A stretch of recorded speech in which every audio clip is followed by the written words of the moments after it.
Eh bien, après une petite phase de repos, je vous dis bonjour à tous et on va reprendre quelques vidéos ensemble. Euh, voilà, je me suis accordé une petite semaine loin de, on va pas dire du jeu, mais en tout cas loin de YouTube. J'avais besoin effectivement de décrocher un petit peu. Voilà, ça m'a fait du bien. Allez, on revient donc sur ce mois de juillet avec la nouvelle liste du fêté de semaine. Invocation du destin, qui est apparu ce matin. Et bah, comme vous pouvez le constater, effectivement, j'ai déjà pris 4 héros. Tout simplement parce que il y a eu un bug au tout début, là, quand la liste du destin est arrivée. Il y a eu un bug, en fait, plutôt que de marquer 0 sur 100, ça revenait à 0 sur 0, et donc on pouvait en choisir encore un deuxième, un troisième, un quatrième. Donc j'en ai choisi jusqu'à 4. Après j'ai arrêté, et puis j'en ai discuté avec quelques personnes sur Line. De mon côté, le jeu s'est relancé ensuite, et puis bah pouf, c'est tombé à 0 sur 100. Bon, bah, donc voilà, je ne peux plus en invoquer d'autres gratuitement. Maintenant, est-ce que SG va réagir et puis me récupérer les 3 héros supplémentaires que j'ai pris derrière et que j'aurais pas dû prendre? J'en sais rien. J'en sais rien du tout. Je vous tiendrai au courant. Enfin, en soi, si SG me les reprend, c'est pas bien grave. J'irai peut-être les chercher par la suite. Je dis pas que ce sont les meilleurs héros de la liste, ce sont les héros en tout cas que moi je trouve intéressants pour mon deck, mais tout ça on va le voir ensemble. Alors attention, déjà première chose, ce sont que des héros qui vous sont fournis sans costume, qu'on soit bien clair là-dessus. Même si vous allez donc choisir la vue max, où là on voit un bonus de costume arriver, vous n'aurez pas le costume. Il vaut mieux rester sur cette vue-là, donc de puissance à 4,80. Pas de talent, pas d'éther, pas de bonus de costume. Comme ça, au moins, vous savez exactement la puissance de votre héros et ce qu'il en est. Donc, nous avons en tout premier lieu donc des héros de la saison 4, ensuite des héros HOTM de 2023. Voilà. Les héros, enfin quelques héros de les quêtes d'alliance sur les mousquetaires, et puis des héros de la tour magie. Alors, les héros de la saison 4, ce qui est bien, c'est que eux, ils ont des costumes que vous pouvez récupérer au tailleur itinérant, euh, qui est passé il n'y a pas très longtemps, donc il doit revenir, j'imagine, peut-être fin des vacances ou mois de septembre, je ne sais plus exactement. Donc le premier, c'est Octros. Octros, c'était un très très bon héros à l'époque lorsqu'il est sorti. Un héros très très pénible dans une défense. Donc c'est un combattant. Alors, on est sur des puissances voilà, qui sont ras des pâquerettes, hein. Je ne vais pas en parler parce que sinon je vais le dire 20 fois. Mais c'est un héros en tout cas qui était très intéressant dans une défense à l'époque parce qu'il faisait des dégâts sur tous en mana moyen. Et puis, si l'attaquant n'utilisait pas les tuiles rouges du plateau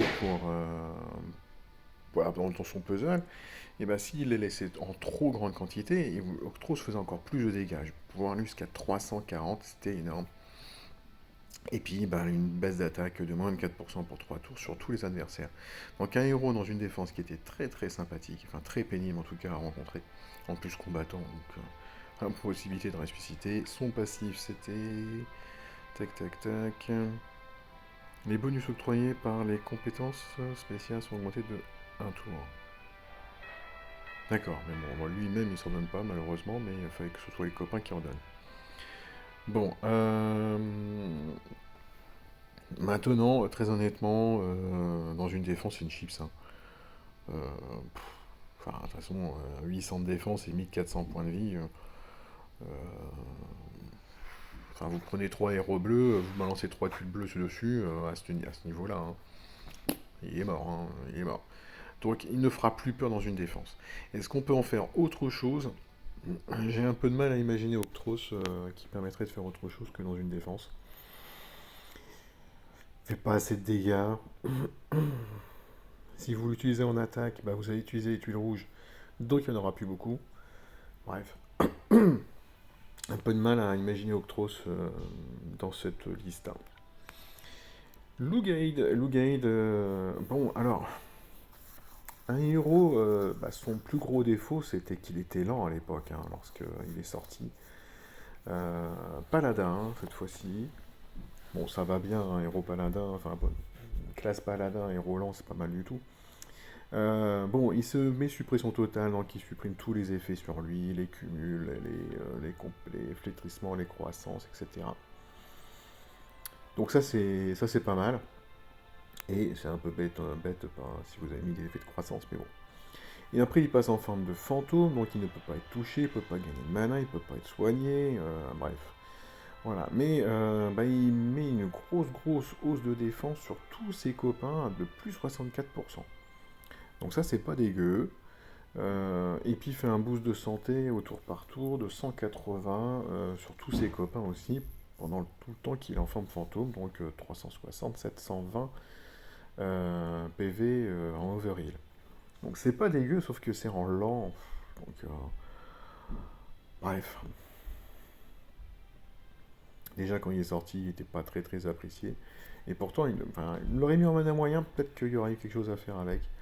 Mais en lent, non. Et puis maintenant qu'il est complètement dépassé, bah, j'y crois encore moins. Exera. Alors là, c'est le héros de la saison 4. C'est peut-être le dernier qui est sorti de cette saison.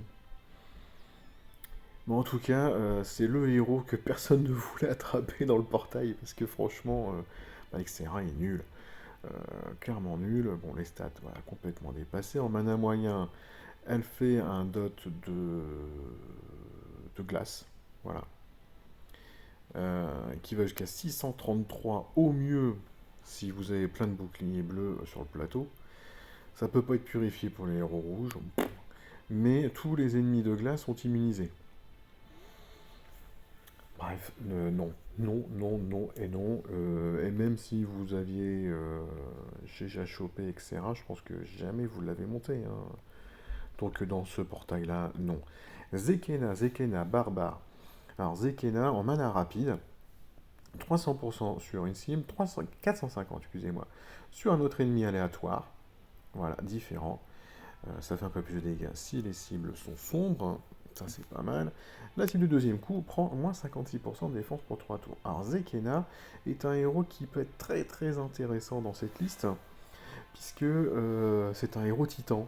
Voilà, en fait, Zekena, sur un titan, on va faire déjà 300%, puis il va refaire une claque à 450%. Bon, attention, la stat d'attaque est à 801. Ça va pas voler très haut en termes de dégâts, mais ce qui est un plus intéressant, c'est la baisse de défense. Moins 56% pour 3 tours. C'est très bon. Très bon. Moi, voilà, j'ai la chance, j'ai deux héros qui font des baisses de défense en 5 étoiles dans mon deck. J'ai le Limpin Blanc. Mais le Limpin Blanc, il fait moins 34. Voilà, c'est moins 34 pour 3 tours ou pour 4 tours si on utilise la version sans costume. Donc sur Titan, plus intéressant celle-ci, bien évidemment. Et puis j'ai Léonidas avec plusieurs costumes, et même là, dans cette version-là, il fait que moins 34%.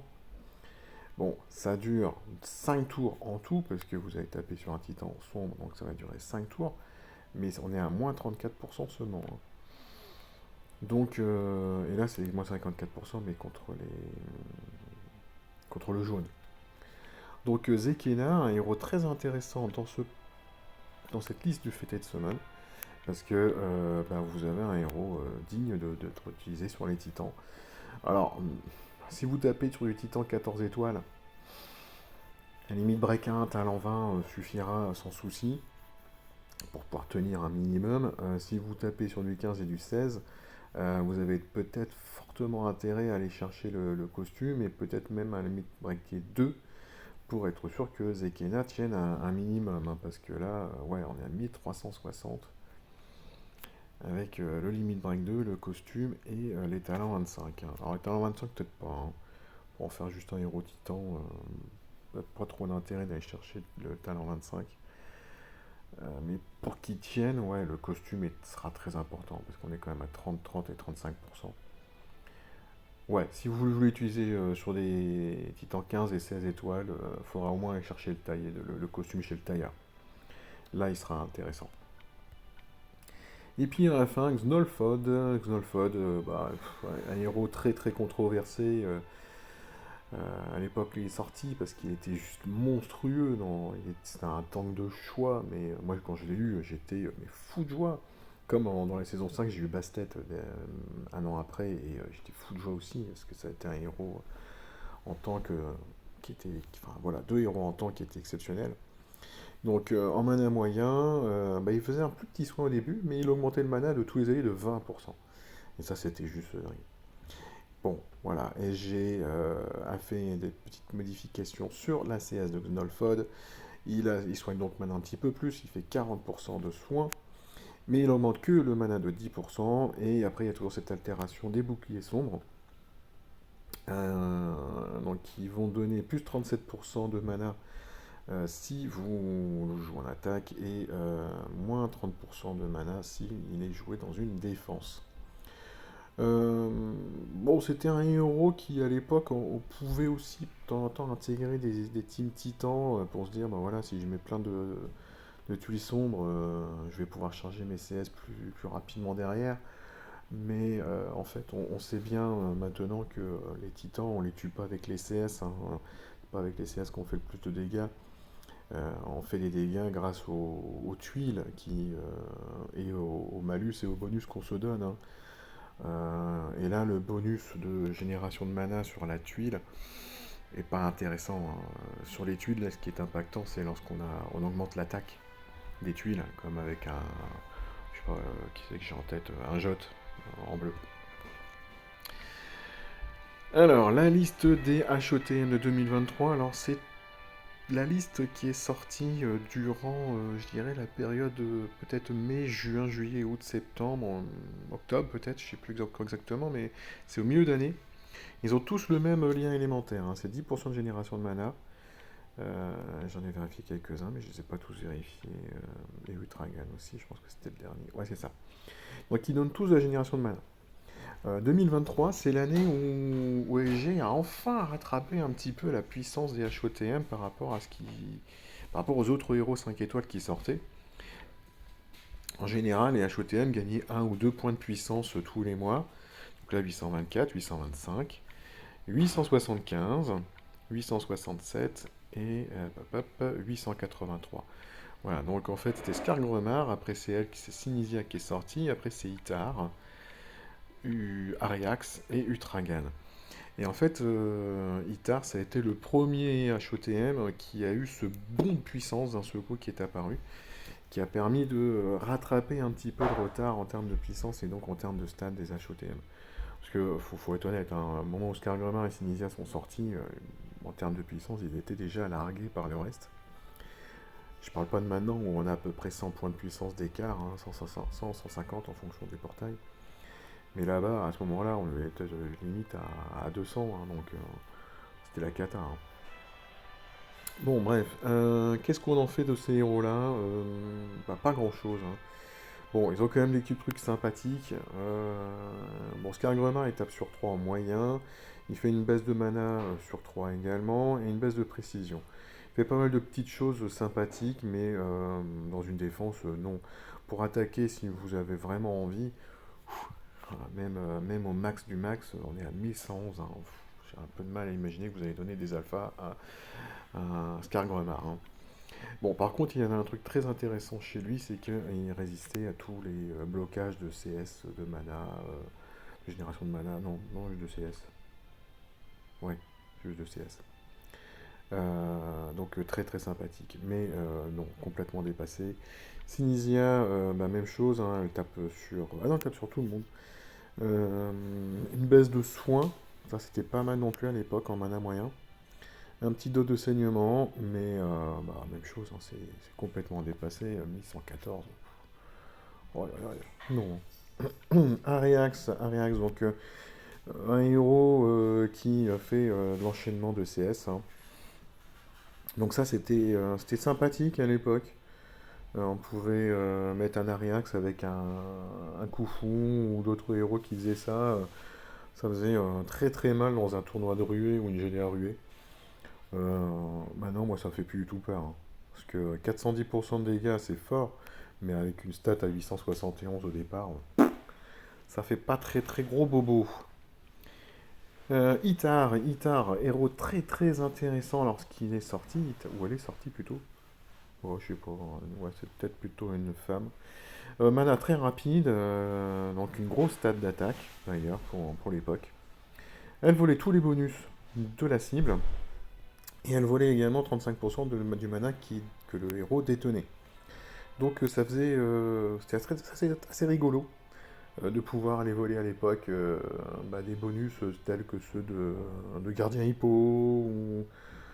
Je sais pas, enfin... Il n'y avait pas beaucoup de héros à cette époque-là qui volaient les bonus. Et là, franchement, Itar a été juste exceptionnel lorsqu'elle est sortie pour faire ça. Donc, Itar, un héros qui peut être intéressant si vous n'avez vraiment pas du tout de héros qui vous permet de voler les bonus adverses. Mais sinon, ça va être compliqué. Utragan, alors là, franchement, je dois dire que j'ai été très très surpris par Utragan.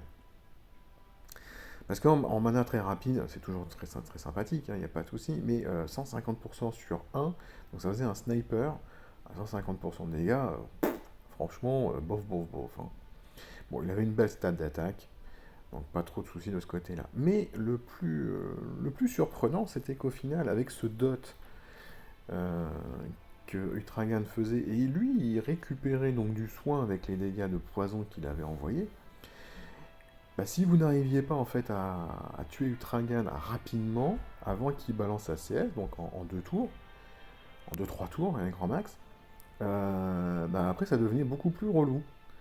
Donc il avait été, quand il est sorti, il avait été un tank aussi assez intéressant, très surprenant. Donc voilà, pour ça je sais il a été très longtemps apprécié. Maintenant je pense que allez, même, il est à quoi? 1200, même pas. Oh, 1184. Je pense qu'il ferait plus très très peur hein, maintenant. Allez, on passe aux héros. Donc, sur la ligne HOTM, pour moi, c'est plutôt un nom. Hein. Les héros donc de la quête des mousquetaires. Alors, Richelieu. euh, Personnellement, moi, c'est le premier héros que j'ai pris. Bon, je vais essayer de défendre un petit peu mon choix, mais c'est par rapport à mon deck aussi. Hein. Alors, mana moyen, des stats un peu plus élevées, hein, 928. Il fait 330% de dégâts à tous. Alors, il a un stade d'attaque un petit peu faiblarde. Il a beaucoup de points de vie en fait. Hein. Il va mettre un démon à tout le monde, qui fait 45% d'attaque. Bon, pas mal ce démon pour les dégâts qu'il fait. Bon, il dégage avec 30% de soins, hein, donc il dégage assez facilement ce démon, mais en fait, même s'il reste là un tour, c'est déjà très très intéressant. Parce que le démon, qui a été balancé sur tous les adversaires, va aller voler un bonus dissipable de la cible et le donner donc à un membre de l'équipe de Richelieu.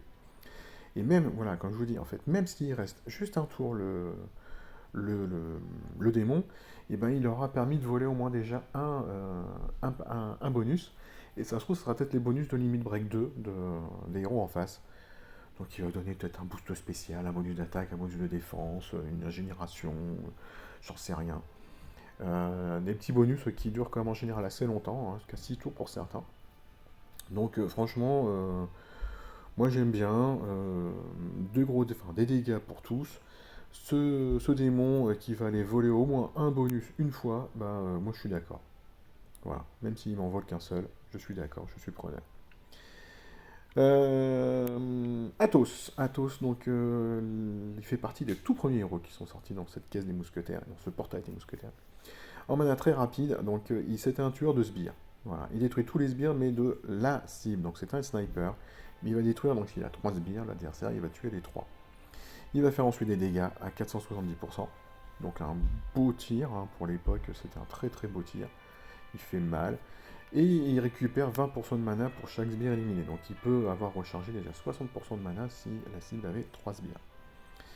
L'attaque contourne les bonus défensifs, donc ça c'est pas mal.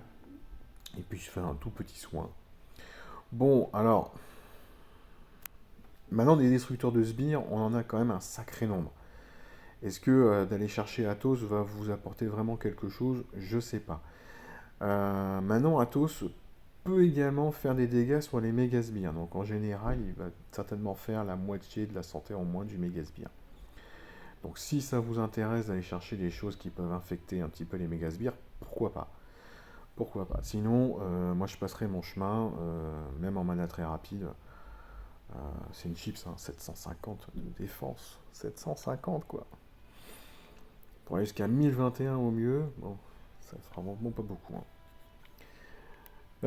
Porthos, donc bah là on a affaire à un héros qui peut être utilisable sur un titan. En mana lent, donc il va faire 380% de dégâts sur tous, et puis il va altérer la puissance des boucliers bleus, et donc il va leur donner jusqu'à plus 64% d'attaque. Et bah, c'est ce que fait Jot. Jot, un héros 4 étoiles de la saison 3. Donc il donne un bonus de 64% d'attaque à tous les boucliers bleus. Donc si vous utilisez Jot contre les titans, bah, allez chercher un Porthos, pourquoi pas. C'est tous les deux des héros lents. En plus c'est un petit soin supplémentaire lui, hein, donc pourquoi pas. Maintenant vous en ferez vraiment qu'un héros titan, hein, faut pas rêver, il ne tiendra pas beaucoup plus longtemps que ça. Voilà, Constance, un héros que j'aurais bien aimé choper à l'époque, hein, parce qu'alors là, elle, pour le coup, des esquives. Alors, non, en mana rapide, elle commence pas par les esquives. Déjà, elle est voyou, donc elle peut esquiver déjà de base. Elle a une belle stat de défense, une belle stat de points de vie. En mana rapide, elle fait déjà des dégâts sur tous. Bon, c'est pas son côté fort, justement, l'attaque, mais peu importe. Et après, elle donne des chances donc d'esquive, 45% d'esquive. Ce qui à l'époque était quasiment la norme, hein, 45%. On a eu un petit peu plus de temps en temps, mais franchement 45% c'est bon pourcentage. Pendant 3 tours. Et chaque esquive, 100 points de dégâts à l'attaquant. Donc l'attaquant, bah, quand il balançait sa CS, bon, reprendre 100 points de dégâts, c'était un petit peu dégueulasse, quoi.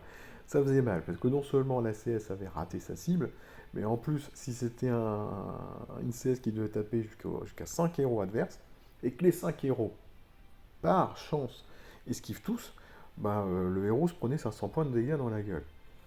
Bon, c'était un héros, donc moi j'aurais beaucoup aimé effectivement choper à l'époque. Je l'ai pas eu. Bon, j'ai eu Bastet, hein, qui faisait des esquives aussi, donc je vais pas me plaindre. Mais bon, très bon héros pour ça. Maintenant, ça c'était à l'époque. Le jour de maintenant, là, bon, elle fait pas mal de dégâts en rapide, 130, mais avec une stat assez faible. Au max, elle peut monter à 1240 de puissance, donc 1330 d'attaque. Ouais, là, ça commence à être un peu plus intéressant. Bon, à voir si vous avez envie d'aller jusqu'à la limite break 2. Mais si vous n'avez pas de héros qui esquive, Constance, c'est peut-être l'un des meilleurs héros avec les esquives. Aramis lorsqu'il est sorti, hein, il y a tank de choix. Hein. Tank de choix, juste incroyable. Bon, alors en mana moyen, il faisait des dégâts sur 3 à hauteur de 375, c'était pas mal du tout. Bon, c'est une chips, hein, la stat de défense, attention. Hein. Et puis, une fois qu'il avait balancé sa CS, ben, il boostait donc, la santé de tous les alliés à hauteur de 30% des dégâts infligés. Donc c'était très bon, parce que même si lui, il avait commencé à prendre quelques dégâts, bon, ça lui faisait pas un gros soin, mais si les copains autour n'avaient pas encore pris de dégâts, ben, ouais, il récupérait déjà un sacré paquet de points de vie, c'était un petit peu casse-pied. Hein. Et puis, bah, toujours ce qui est intéressant pour Aramis, c'est cette immunité contre les nouveaux effets négatifs pendant 3 tours. Et cet effet ne peut pas être dissipé.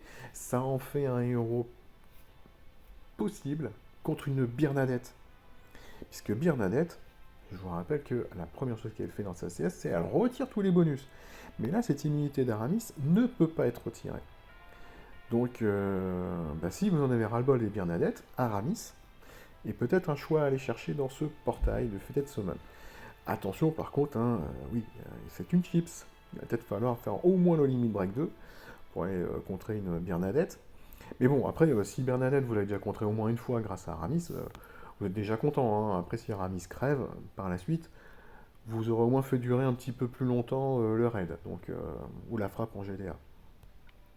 Voilà, donc si ça peut vous permettre donc, au moins d'encaisser une fois la CS de Bernadette, c'est pas mal. Après, bon. Nadezda, Nadezda, donc là on passe au héros de la tour magie, hein. Nadezda, alors vient d'avoir un costume. Alors très honnêtement, je vous dirais que d'aller chercher Nadezda maintenant, pour moi c'est un gros nom. Autant que vous alliez invoquer dans la tour magie qui doit revenir d'ailleurs cette semaine de mémoire, et que vous tentiez votre chance pour aller la choper dans le portail, hein. Au moins vous aurez le costume. Alors Nadezda, pour moi c'est le héros dans toute cette ligne, en tout cas que je n'irai pas chercher, donc déjà pour cette raison-là. Les stats sont complètement largués, et en plus l'ACS est franchement pas faux folle, hein. Pour maintenant, hein, parce que la charge 1, 158 dégâts de brûlure sous 2 tours, c'est franchement nul. Et le fait qu'elle puisse revivre pendant les 2 prochains tours, avec 32% de santé, pauvre. Et même si le raid se passe bien, bah, vous pouvez charger donc la 2, hein, parce que là, donc, elle va quand même donner effectivement une chance sur deux à tous les héros qui sont morts de revenir à la vie avec 40% de points de vie, plus faire un soin derrière, plus une réduction des dégâts de moins 50% pendant 3 tours. Mais la charge 2, il faut aller la chercher, hein. De mémoire, c'est 12 tuiles, hein. Bon, bah, libre à vous, avec les stats qu'elle a, de vouloir chercher tout ça. Non, moi j'y crois pas. Par contre, si vous chopez le costume dans la tour magie, et ben vous aurez le héros, donc vous serez content et vous n'aurez pas perdu vos 100 invocations dans le VD de semaine. Thelonius, un héros donc, hein, qui est sorti un petit peu plus tard, fait pas partie des tout premiers héros de ce portail. Des passifs, donc ils sont un peu plus intéressants, parce que là il va donc avoir une chance sur deux de faire 100% de dégâts lorsqu'il va lancer sa charge 1, et 100% de chance de lancer, donc, enfin de faire 100% de dégâts s'il lance sa charge 2, donc il fait au moins des dégâts. Et puis il fait des stacks de génération de mana négatifs aux adversaires de moins 5%, donc un ou deux stacks en fonction de la charge que vous avez balancée. Et ça déjà pour ces deux passifs là, il est sympathique Thelonius. Donc ça charge 1, 50% de dégâts supplémentaires de tous les dots pendant 3 tours. Bon, mais il fait un dot de poison.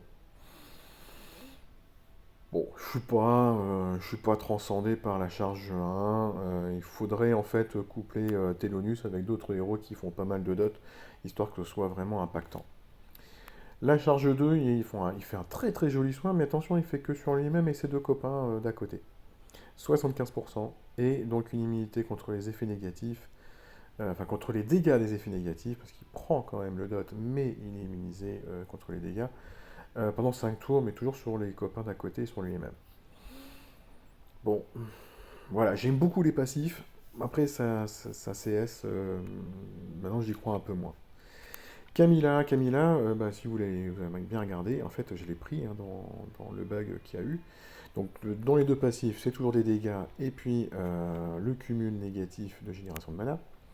C'est un héros qui peut être intéressant pour faire un petit peu de soutien. Parce que ça charge 1, donc si vous en avez besoin, pouf, il y a un petit overheat de 400 points. Et puis une grosse hausse de défense de 40% contre les CS pendant 3 tours. Donc si votre raid se passe mal, pouf pouf pouf, Camilla, elle est là pour vous redonner un petit peu pour mettre un peu d'aplomb. Si le raid se passe bien, vous attendez la charge 2 éventuellement, et là vous faites une baisse de santé maximale des adversaires de 800 points, et vous faites une baisse de défense contre les CS de moins 54%. Donc voilà, Camilla, bah, en fonction de comment ça se passe, soit vous faites la charge 1, soit vous faites la charge, enfin vous allez chercher la charge 2. Pour moi, c'est un héros qui peut être intéressant effectivement ici. Veshali, donc le deuxième passif, on le connaît, c'est les stacks. Le premier passif, donc 50% de chance d'octroyer 10% de mana à tout le monde. Voilà, c'est 10% tout de suite, voire 100% si vous allez chercher la charge 2. Donc ça, encore une fois, deux passifs qui sont très très bons. Alors, la charge 1, tous les alliés récupèrent 600 points de vie sur 3 tours, enfin 594. Tous les alliés reçoivent 30% d'attaque et ça purifie tous les effets négatifs de tous les alliés. Donc c'est un héros qui a été utilisé pendant un petit bout de temps aussi, hein, comme tank de choix. Pour ceux qui arrivaient à choper Veshali. Alors moi j'ai pas été la chercher dans le bug, hein. Voilà, vous avez bien vu, je l'ai pas récupéré. Enfin dans le bug, hein, de toute façon, j'ai pris des héros de différentes couleurs, hein. J'ai juste pas pris de vert parce qu'en ce moment j'ai pas d'éther vert, donc je me suis dit ça sert à rien. Mais en jaune, j'ai préféré chercher Zekena pour la baisse de défense pour les titans. Alors, Véchali, donc la charge 1, on a vu, la charge 2, retire tous les bonus de tous les adversaires, un gros dot de 1290 points de dégâts de sable pour 5 tours, et des héros qui sont immunisés aux dégâts de sable, je pense qu'il n'y en a pas, peut-être les héros de l'Empire des Sables, je suis même pas sûr. Et tous les héros reçoivent moins 45% d'attaque pendant 5 tours, donc voilà, un héros qui, encore une fois, bah, si ça se passe pas trop bien, vous faites la charge 1, si ça se passe bien, vous allez charger la charge 2, et puis là, bah, vous allez faire très très mal en fait aux adversaires, hein, parce qu'avec la charge 2, je vous rappelle que vous allez mettre 2 stacks de baisse de génération de mana en plus, et puis vous allez donc récupérer 20% de mana, enfin non 10%, excusez-moi, 10% de mana pour tous vos copains en plus, hein. Et enfin Becky, alors Becky pour moi c'est le scandale, parce qu'il n'y a quand même pas si longtemps que ça, elle a été proposée au Soul Exchange, et là de la proposer maintenant au Fêté de Semaine, je trouve que c'est franchement faire un sacré pied de nez à tous ceux qui l'ont pris au Soul Exchange, c'était à l'automne dernier. Et donc, moi compris, parce que je l'avais prise au Soul Exchange. Bon, Becky donc 15% de points de vie, enfin de soins, donc en charge 1 avec une chance sur 2, et 100% de chance donc de le faire si on a va chercher la charge 2. Et donc toujours ce cumul négatif de génération de mana pour les adversaires avec les passifs. Alors la charge 1, ça fait d'elle un sniper, 350% de dégâts sur une cible. Pouf. Et pendant 3 tours, à chaque fois que la cible active sa CS, le mana de tous les autres ennemis est réduit de moins 15%. Bon, ça peut être rigolo, parce que bah, vous tapez sur un héros qui est prêt en fait à charger, enfin balancer sa CS. Il va lancer sa CS, certes, mais ben, en balançant sa CS, il va retarder tous les copains d'à côté. Bon, c'est pas mal, c'est drôle. Bon, personnellement, quand je l'ai pris au Soul Exchange, c'était pour la charge 2, qui va donc permettre d'augmenter le mana de tous les alliés de 10%, et ça, c'est pas dégueu. Bon, c'est loin, parce que Znolfod, il fait la même chose, et il a pas besoin de 12 tuiles hein, pour le faire, hein. Mais ce que Becky fait en plus dans sa charge 2, c'est bah, de mettre 250% de dégâts à tous les ennemis à chaque fois qu'un allié va balancer sa CS. Ça fait donc comme Gardien Hippo, sauf que Gardien Hippo, il fait ça en mana rapide. Elle, c'est sa charge 2, c'est long à récupérer. Donc ça fait pas de Becky un héros que vous pouvez utiliser dans un raid. Faut être honnête, d'aller chercher la charge 2 dans un raid avec une Becky. Ou alors c'est parce que vous jouez vraiment à un niveau plus bas, euh, peut-être autour de 2000-2200 trophées, que ça vous permettrait peut-être d'aller chercher donc, la charge 2 de Becky. Mais sinon, non, vous n'irez pas chercher la charge 2, hein, c'est pas possible. Par contre, dans un événement de tour, où vous avez le temps en fait de balancer des tuiles, charger et compagnie, où vous avez toutes les bénédictions qui vous permettent de booster un petit peu la génération de mana, etc. Bah Becky là, peut effectivement devenir un héros intéressant. Donc moi je l'ai prise pour ça, pour améliorer un peu mes scores dans les tours. Et j'avoue que je lui ai fait Limit Break 2 à Becky ou pas. Donc je pense que j'ai fait Limit Break 1, c'est sûr. Est-ce que je lui ai fait Limit Break 2? Non, j'ai fait que Limit Break 1. Voilà ce que ça donne. Je crois que j'ai mis tout en défense et points de vie, hein. Ouais, j'ai mis la défense à fond de ce que je pouvais faire en défense. Et après, en deuxième chose, c'était les points de vie. Bon, voilà, ça me donne ça comme héros. Sur les tours, ça me fait le boulot. Ailleurs que sur les tours, c'est non. Cherchez pas, ça va être très très compliqué. Voilà, donc dans ce fêté de semaine, moi je vois quand même quelques héros donc, qui sortent du lot. Donc Zekena pour les titans, bien évidemment. Portos pour les titans, pour ceux qui ont envie de remplacer un Jot, si vous utilisez un Jot. Après j'ai un peu plus de... Ah si, Aramis, excusez-moi, pour l'immunité non dissipable. Et ça, et tous les immunisés contre les nouveaux dégâts, cet effet ne peut pas être dissipé. Et ça peut être très intéressant pour certains joueurs. Et après, bien évidemment, toute la ligne éventuellement de la tour de magie, mis à part Nadezda, pour les passifs qui sont vraiment très très sympathiques. Et puis après, bah, il y en a quelques-uns, hein, voilà, je vous ai fait le détail en fonction de quelques éléments du jeu dont vous allez avoir peut-être besoin. Ça peut sortir du lot ou pas. Allez, sur ce, je vous souhaite une agréable journée et puis on se retrouve très bientôt. Ciao, ciao!